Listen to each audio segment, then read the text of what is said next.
sözümni tarix biti açsın gözümni medeniyetni yipek yolunu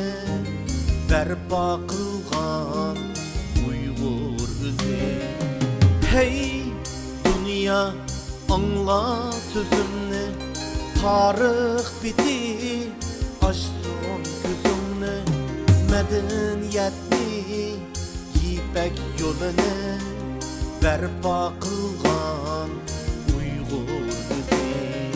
edep ahlak hak akide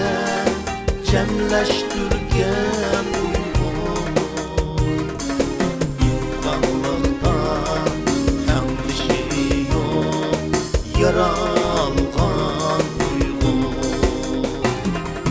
edep ahlak hak akide cemleştirgen Uygur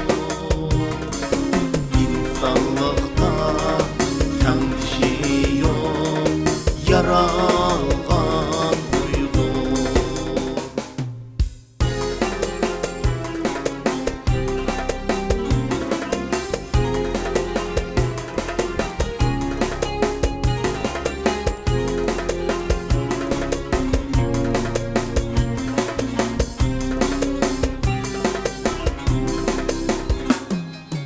hey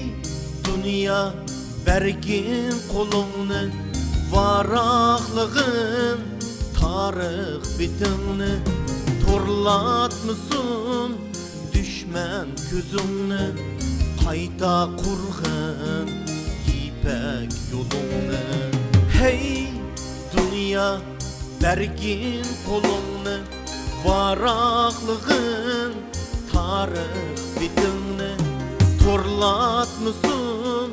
düşman közümni qayta qurg'in yipek yolunu